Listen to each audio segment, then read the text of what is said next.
Plasma is 55% of blood.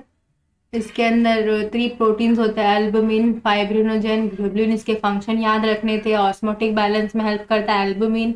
Blood clotting में कौन help करता है? Fibrinogen. Globulin help in defence mechanisms. हमने फिर पढ़ा था सीरम क्या होता है, प्लाज्मा और सीरम में डिफरेंस क्या है। Plasma also contain some minerals, कुछ मिनरल्स भी कंटेन करता है, जिसमें कि जैसे कि sodium, calcium, magnesium, bicarbonate, chlorine and potassium. And also contain glucose, amino acid, lipids. They all are always transit. Transit का मीनिंग है कि जिसका कंसंट्रेशन जितना ज्यादा होगा, जिस जगह पे ज्यादा होगा उस जगह वो डिफ्यूजन करेगा on the basis of their concentration. Blood में अगर ज्यादा है, सेल्स में कम है, तो कहाँ से कहाँ जाना पसंद करेगा? From from this blood vessels to, blood vessel से कहाँ जाएगा? सेल के अंदर। इसे बोलते ऑलवेज ट्रांसिट्स। कभी यहाँ से यहाँ, यहाँ से वहां, वहां से यहाँ, यहाँ से वहां, वहां से यहाँ। इसे क्या बोलते हैं? ट्रांसिट। कौन करता है? Glucose, amino acid, lipids. अभी हमने देखा है कि पूरे ब्लड में, ब्लड किससे बना हुआ है? Plasma. Plasma and form element. Plasma में क्या प्रेजेंट है? Clotting factors. तो जनरली हमने यहाँ पे देखा था कि यहाँ पे जो क्लॉटिंग फैक्टर्स है, यहाँ पे अनक्लॉटेड ब्लड लिखा, जबकि यहाँ पे भी प्लेटलेट्स प्रेजेंट है। तो ऐसा क्यों लिखा हुआ यहाँ पे? ऐसा क्यों लिखा हुआ यहाँ पे? यहाँ पे भी क्लॉटिंग फैक्टर प्रेजेंट है, लेकिन किस फॉर्म में? इनएक्टिव फॉर्म में। इसमें कैसे प्रेजेंट है? एक्टिवेटेड फॉर्म में। समझ रहा है? तो clotting is present in blood, clotting factors present in blood. So why blood do not clot? क्यों? क्योंकि इनएक्टिव फॉर्म में प्रेजेंट होता है, इस वजह से। Because clotting factor present in inactive form. किस फॉर्म में होता है? इनएक्टिव फॉर्म में। किस फॉर्म में होता है क्लॉटिंग फैक्टर? इनएक्टिव फॉर्म में। मैंने कितने फैक्टर्स रेस्पॉन्सिबल होते हैं ब्लड क्लॉटिंग के लिए? 12 क्लॉटिंग फैक्टर्स। नेम आपको याद नहीं रखना, just I am saying 12 clotting factors responsible होते हैं। इनकी इंटरैक्शन से ही क्या बनता है? Blood clot. ये कैसे एक दूसरे से इंटरैक्ट करते हैं? By cascade mechanisms. आगे मैं बताने वाली कैस्केड मैकेनिज्म क्या होता है। अभी हमने पढ़ा था सीरम क्या होता है, प्लाज्मा माइनस फाइब्रिनोजेन। फाइब्रिनोजेन क्या है? फाइब्रिनोजेन क्या है? Clotting factor. तो इसकी जगह मैं ये भी लिख सकती हूँ, plasma minus clotting factor is serum. Mainly तुम लोग ये याद रखो, क्यों? क्योंकि ये एनसीईआरटी में दिया हुआ है। आप सब ये याद रख सकते हैं क्योंकि ये एनसीईआरटी में दिया हुआ है। Plasma minus clotting factor is called serum. जब भी यहाँ पर देखो मैंने फाइब्रिनोजेन लिखा, जब भी किसी वर्ड्स में के एंड में ओजन या फिर प्रो वर्ड हो, स्टार्टिंग में प्रो और एंडिंग में ओजन, that's mean that compounds and molecule are in inactive form. जैसे कि पेप्सिनोजन। पेप्सिनोजन कैसा फॉर्म है? यहाँ पे ओजन आ रहा है, लास्ट में कैसा है? ये लास्ट में ओजन वर्ड आ रहा है, तो कैसा एंजाइम है? इनएक्टिव। और एक प्रो एंजाइम पढ़ा होगा, प्रो एंजाइम और जाइमोजन। अभी हमने देखा था bloods are made up of, consist of formed elements and plasma. Plasma तो देख लिया हमने कितना होता है, 55%। What about formed elements? Formed elements कितना परसेंट होता है? 45% of total blood. Formed elements में क्या क्या आ गए? Platelets which is also called platelets और thrombocytes, red blood cells called erythrocytes, white blood cells called as leucocyte. This are क्या? Formed elements. हमारे बॉडी में बन रहे हैं, दैट्स व्हाई बॉडी के अंदर स्टेम सेल से बनते हैं। स्टेम सेल से बन रहे हैं, बनते हैं हमारे बॉडी में, that's why it's called formed elements. Erythrocytes shape कैसा होता है? बाइकॉनकेव। दिख रहा है टैबलेट जैसा स्ट्रक्चर दिख रहा है। तो यहाँ पे ऐसे फूला हुआ होता है, बीच में थोड़ा चपटा रहता है, फिर यहाँ से ऐसे फूला हुआ रहता है। इस शेप को क्या बोलते हैं? बाइकॉनकेव। वो गॉगल देखा है? गॉगल, स्विमिंग वाला गॉगल। हाँ बिल्कुल वैसे ही शेप होता है, बाइकॉनकेव।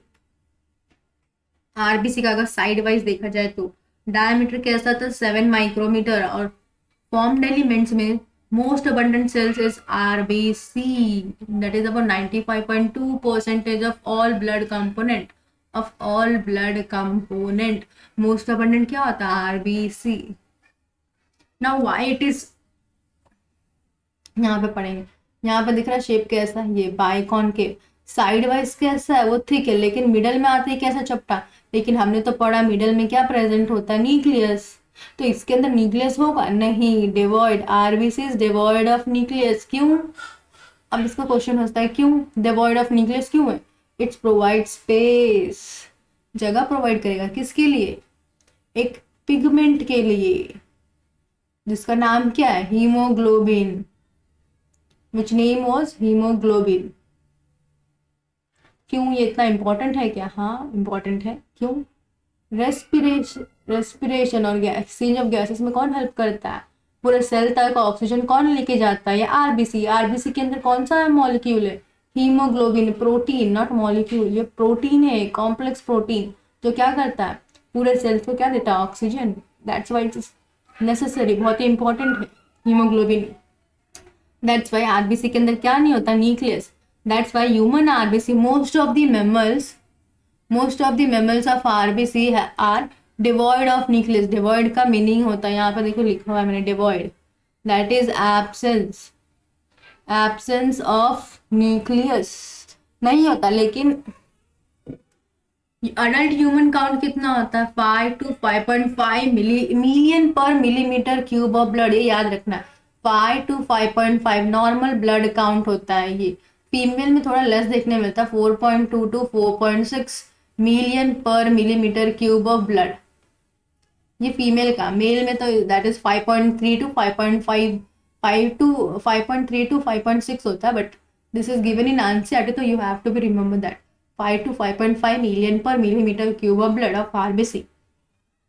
ये कहाँ बनता है? रेड बोन मैरो में। यहाँ पर दिख रहा होगा हड्डी शेप्ड बोन, तो क्या बोलते हैं? Red bone marrow. जहाँ पे कौन सा सेल प्रेजेंट होता है? Stem cells, it is also known as haematocytoblast. Haematocytoblast वही ये सारे फॉर्म्ड एलिमेंट्स फॉर्म करता है, जिस one of the form is RBC, erythrocytes. इसका लाइफ स्पैन कितना होता है? Formation to the period between formation to death are called life span. कितना होता है life span of RBC? 120 days.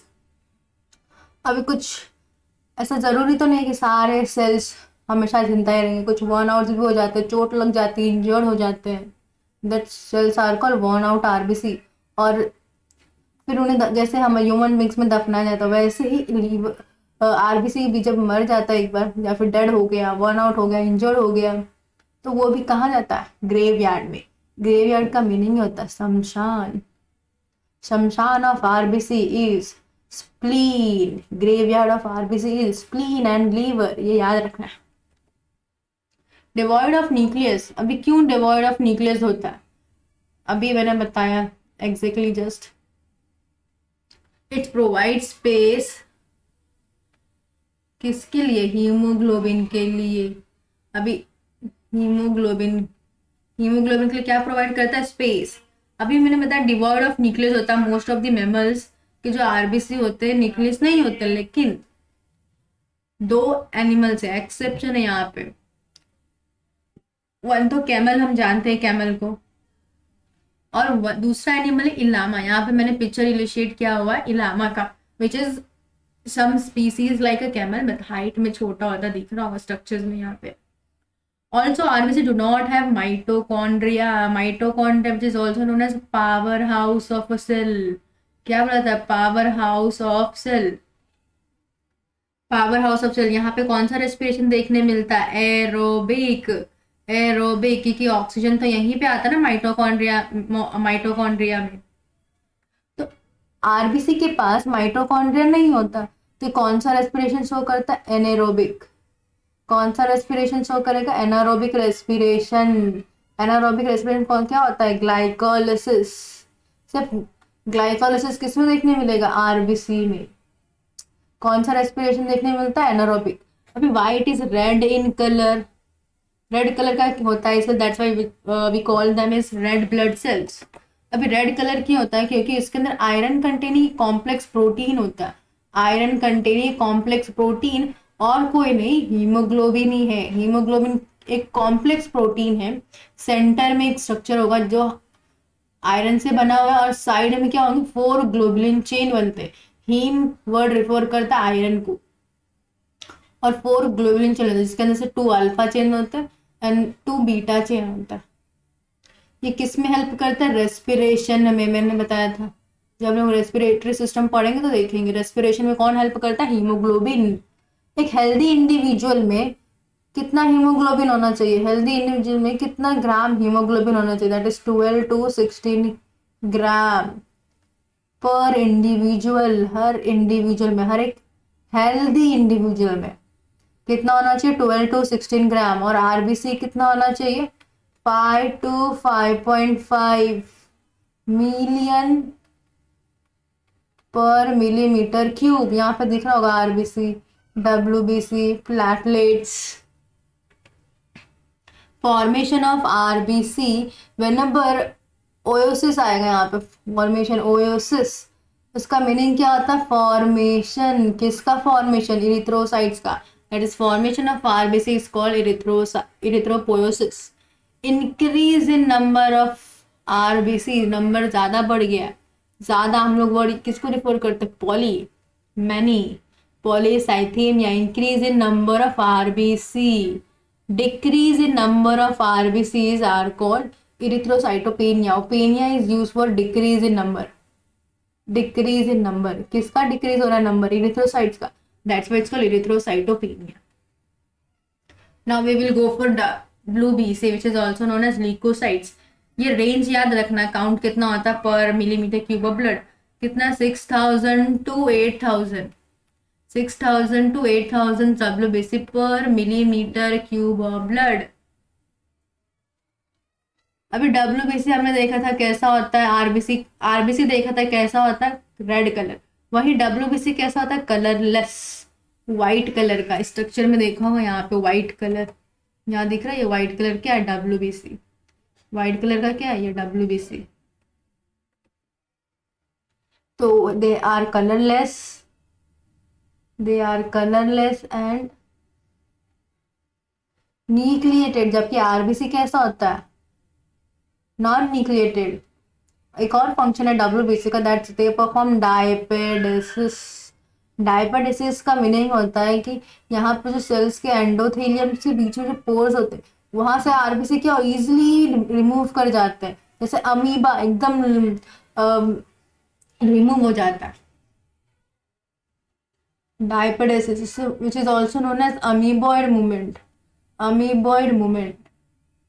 and that process is called diapedesis. कौन सा करता है diapedesis, WBC, that is oozing out from the endothelium of blood capillary, oozing out of on the basis of presence or absence of granules.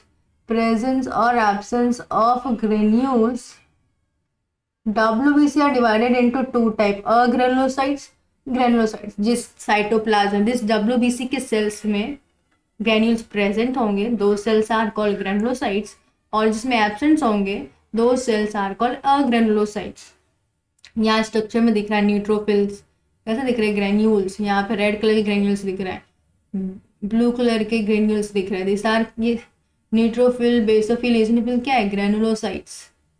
And lymphocytes and monocytes are what, granulocyte. याद रखना granulocytes WBC का total percentage कितना होता है, ग्रेनुलोसाइट्स 72% of total WBC।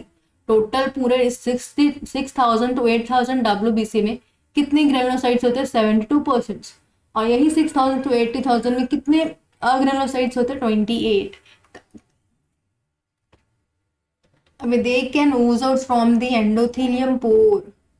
That process is called diapedesis. कैसे करता है वह, अमीबॉइड मूवमेंट के थ्रू। यहाँ पे क्या दिख रहा है आपको, WBC, platelets, they can change their shape just like amoeba.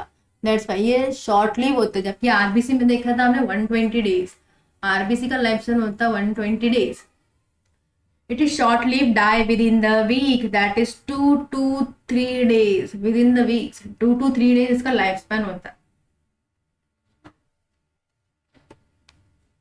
अभी हमने देखा ग्रैनुलोसाइट्स. ये क्या है हमारे ग्रैनुलोसाइट्स. कैसे सेल्स है ग्रैनुलोसाइट्स. ग्रैनुलोसाइट्स क्यों, इसके अंदर ग्रैन्यूल्स प्रेजेंट है. तो वो ग्रैन्यूल्स क्या है, छोटे छोटे वेसिकल्स के पैकेट्स है, छोटे छोटे छोटे छोटे पैकेट्स है, थैली से भरे हुए पैकेट्स है. अब इसके अंदर क्या भरा हुआ, एंजाइम. एंजाइम भरा हुआ. ऐसे वो कैसे दिखते, ग्रैन्युलर. कैसे दिखते, ग्रैन्युलर्स. इसके अंदर राइबोसोम होगा, प्रोटीन होगा, that is R E R. Granule किससे बने होते हैं, ribosome plus rough endoplasmic reticulums. वो ग्रैन्यूल्स इससे बने होते हैं, वो वेसिकल्स. वेसिकल्स में क्या होता है, एंजाइम्स.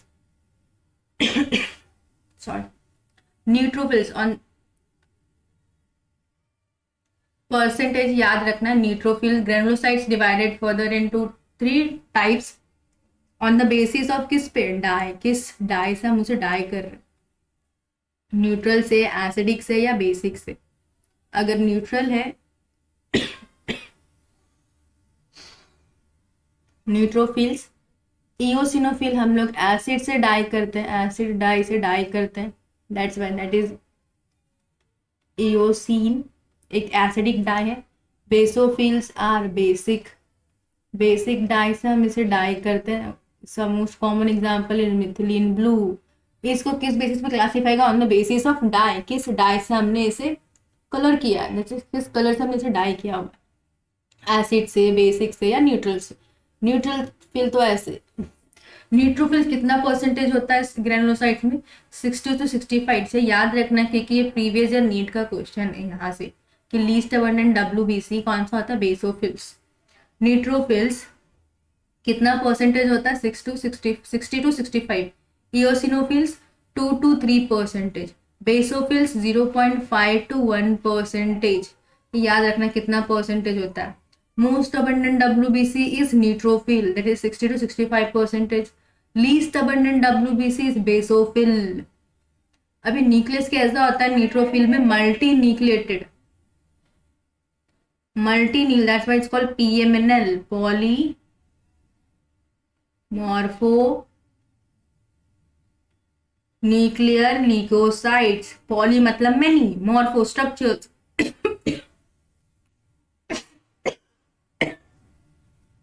पॉलीमॉर्फोन्यूक्लियर, न्यूक्लियस के अंदर बहुत सारे स्ट्रक्चर्स देखने मिलते हैं. That's why it's called polymorphonuclear leucocytes. इसका फंक्शन क्या होता है, phagocytosis.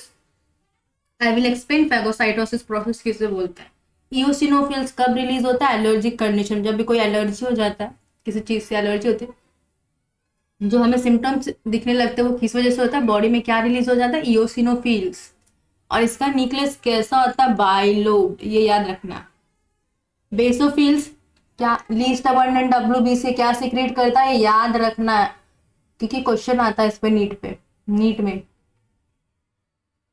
Histamine, serotonin, heparin. Histamine, serotonin, heparin क्या रिलीज, कौन रिलीज कर रहा है, बेसोफिल. बेसोफिल क्या, एक लीस्ट अबंडेंट डब्ल्यूबीसी क्या सीक्रेट करता है, हिस्टामिन, सेरोटोनिन एंड हेपरिन, जो क्या कॉज करते हैं, इन्फ्लेमेशन. ये याद रखना. हेपरिन एक क्या है, एंटीकोआगुलेंट भी है. Heparin is anticoagulant. और इसका जो न्यूक्लियस होता है कैसा होता है, ट्विस्टेड फॉर्म में. अभी स्ट्रक्चर देखेंगे हम. यहाँ पे neutrophil multilobed, bilobed. Eosinophils bilobed. Basophils is twisted. अभी फैगोसाइटोसिस का मीनिंग क्या होता है, ये फॉरेन पार्टिकल है. जो पार्टिकल क्या है, फॉरेन, कोई बाहर, हमारे बॉडी के बाहर का पार्टिकल है. और कोई डिजीज कॉजिंग माइक्रो ऑर्गेनिज्म. ये हमारा न्यूट्रोफिल सेल्स है.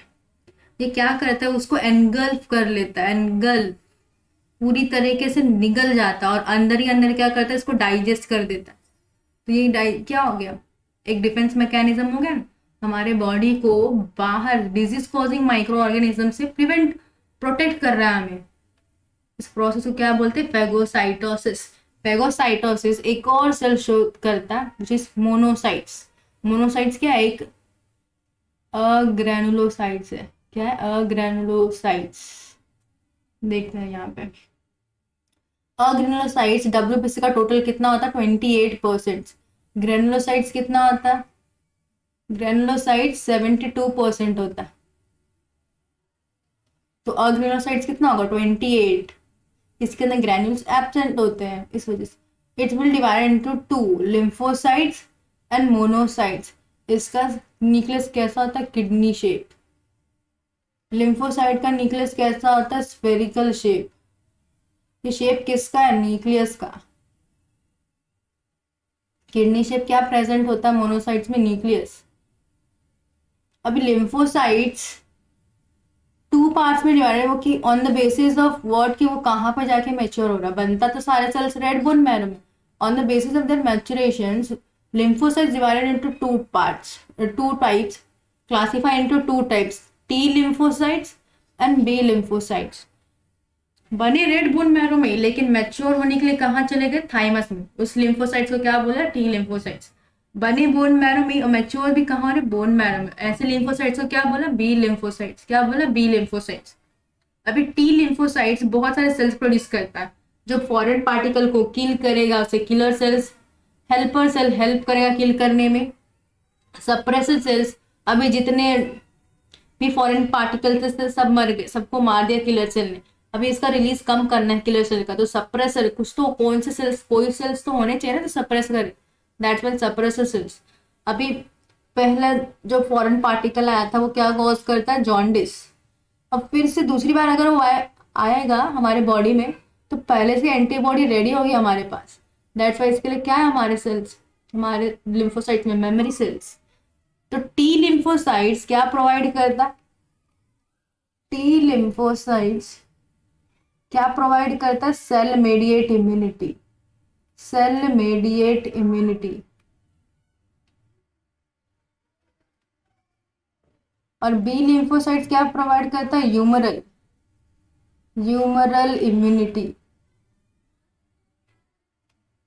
यह भी एंटीबॉडी बनाता है जो कि प्रोटीन इन स्ट्रक्चर होता है, जो प्रोटीन से बना हुआ होता है एंटीबॉडी। कहाँ बनाता है? लेकिन ये अपने ब्लड में कौन सी इम्यूनिटी प्रोवाइड करता है? ह्यूमरल। और ये थाइमस हमको, ये हमारे बॉडी को प्रोटेक्ट करता है, लेकिन कैसे?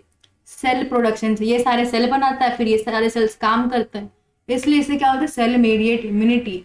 विच सेल मीडिएट इम्यूनिटी किसके लिए रेस्पॉन्सिबल होता है? Kidney graft, kidney rejection, kidney transplantation में। किडनी ट्रांसप्लांटेशन में कौन सी immunity responsible? Kidney graft rejection बोलते, जब किडनी ट्रांसप्लांट नहीं होती, रिजेक्ट हो जाती है डोनर से, तो वो कौन रिजेक्ट करता है हमारे बॉडी में? Cell mediate immunity which is provided by T lymphocytes. B lymphocytes क्या प्रोवाइड करता है? ह्यूमरल इम्यूनिटी, जिसे क्या बोलते हैं? Antibody. Antibody was produced by lymphocytes.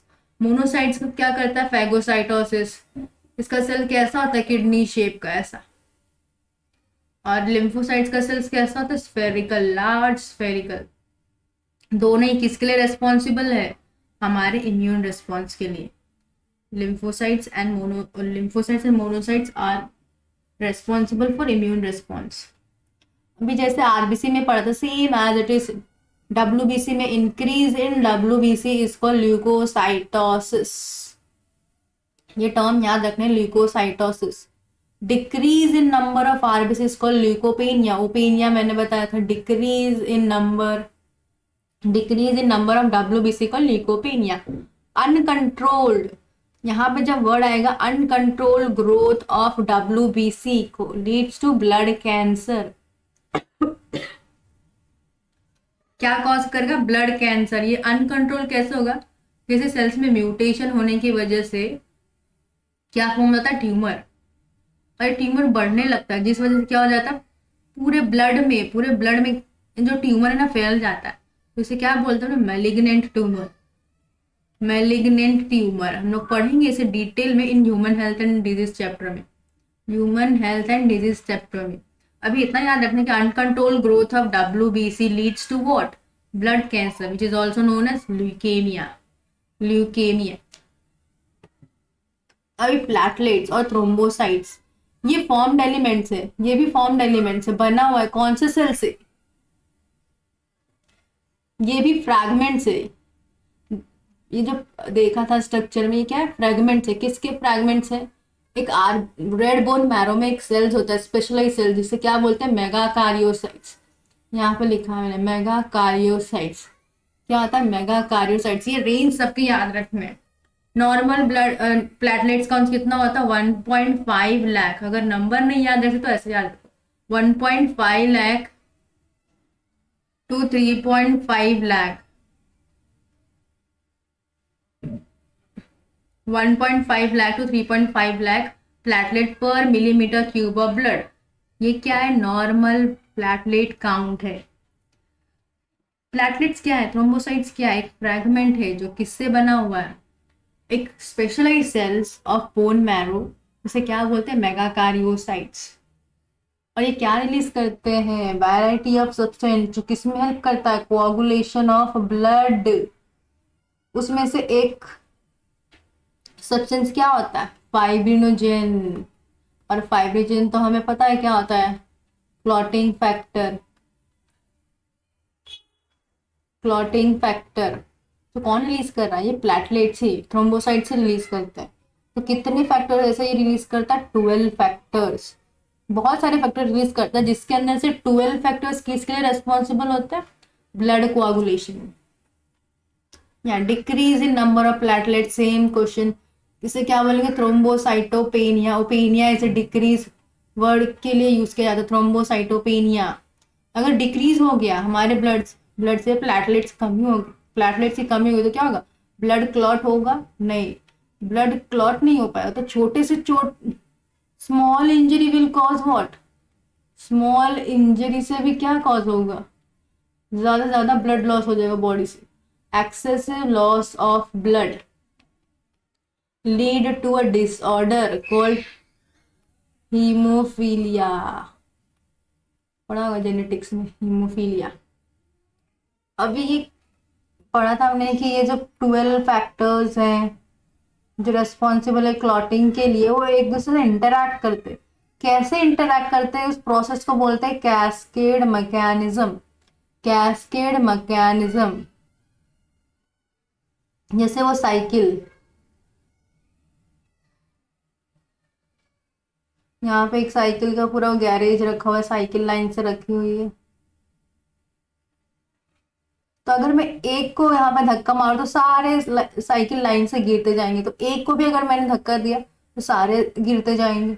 वैसा ही अगर एक को भी, एक फैक्टर्स को भी मैंने अगर एक्टिवेट कर दिया, सारे एक दूसरे से, ये इसको एक्टिवेट करेगा, फिर ये इसको एक्टिवेट करेगा, इसने इसको एक्टिवेट किया, फिर ये इसको एक्टिवेट करेगा, ये इसको एक्टिवेट करेगा, फिर ये इसको एक्टिवेट करेगा, फिर ये इसे एक्टिवेट करेगा, फिर यहाँ ऐसे, ये पूरा क्या है, कैस्केड प्रोसेस। कैस्केड मैकेनिज्म से क्या होता है, ये जो 12 फैक्टर्स है क्या हो रहा है, एक्टिवेट होता है।